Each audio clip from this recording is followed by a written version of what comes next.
The leader of the Mongol Empire, Genghis Khan, has a story worthy of a movie, and indeed, his journey has been depicted on the big screen. From the hardships of his childhood, Genghis became one of the most influential figures in Asia, having conquered a territory of approximately 20 million square kilometers, larger than the Roman Empire. He also amassed a large number of bloodshed conflicts, being responsible for the deaths of millions of people. In this video, you will learn about the 10 most bizarre things Genghis Khan did to his enemies. Before we get to the facts, let's have a quick contextualization. Genghis Khan was born in Mongolia around 1162, and his real name was Temujin. Therefore, when we refer to Temujin in this video, we are talking about Genghis Khan himself. Temujin was the son of Yasugei, the leader of the Borjigin tribe, who ended up being poisoned by the Tatars. After his father's death, his mother, Holun, became isolated from any tribal events in which they lived. As she was a widow, she was not considered part of the clan. Thus, Temujin, his mother, and his siblings started living on the steppes, surviving by hunting. His mother encouraged him to seek revenge for their situation, thus triggering his journey in pursuit of leadership. Let's start unfolding some of his bizarre deeds. Executed his own brother. Temujin executed his own brother. There are two different versions of the disagreement between Temujin and his half-brother, Bektar. Some say the quarrel was motivated by Bektar catching a fish and eating it secretly without sharing with the family, who were also facing hunger. Others say the conflict arose because Temujin could no longer bear the orders given by his older half-brother to the rest of the family. With his rival out of the picture, he would reach a new position and thus gain more power. In any case, the fact is that he executed Bektar with an arrow, slowly starting his domination. Executed his best friend. Temujin had no mercy for his brother, let alone his friends. Temujin and Jamukha were childhood friends and made a blood pact. They were inseparable, so much so that Jamukha helped Temujin rescue his wife when she was kidnapped by the Merkits. But after this event, they began to have many disagreements, as both had a thirst for power and wanted to be the sole rulers. In an empire, Temujin began to be naturally seen as a leader, and suddenly new campaigns emerged in which he was the head of the operation. Jamukha decided to gather the clans opposed to his friend and attacked the territory commanded by Temujin, who fled to China, where he stayed in exile for 10 years. Temujin took the opportunity for revenge and, using a clever strategy, managed to capture and execute Jamukha through a technique called noble death, in which the spine is broken without the person bleeding. Hated traitors. The men who handed over Jamukha believed that by betraying the former leader, they would be safe from possible execution. But they were wrong. Before giving the order to execute his rival, Temujin ordered that they all be decapitated, with his former friend Jamukha being an obligatory spectator.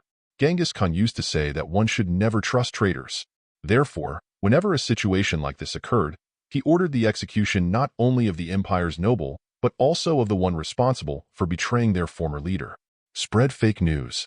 Despite reacting to enemies with all intelligence, strength, and cruelty, Temujin used to give the rival the option to surrender before launching his attack.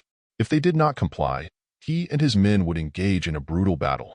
But he took advantage of the reputation he built to intimidate adversaries, spreading bloody rumors to make them fear his wrath. He used false retreats during battles, which were nothing more than a strategic way to divide the army and attack the enemies from behind when they were more vulnerable. Retaliated against the Tatars. Genghis Khan had promised to avenge his father's execution, and he fulfilled it. To do so, he decided to ally with Ong Khan to conquer Tatar territory. After dominating the area, he ordered the execution of all Tatars taller than a cart axle, sparing only a few women and children. Eradicated the power of various tribes.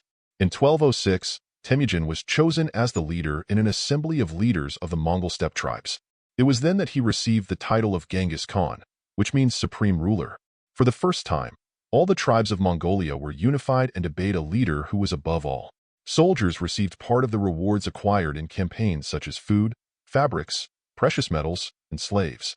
Genghis Khan continued to conquer more and more lands, sparing no effort to harm his enemies. He eradicated the power of other peoples and became a great world leader.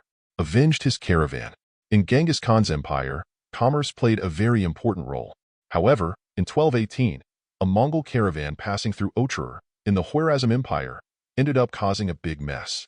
The caravan was accused of espionage by Governor Inalchuk, with the approval of Sultan Muhammad.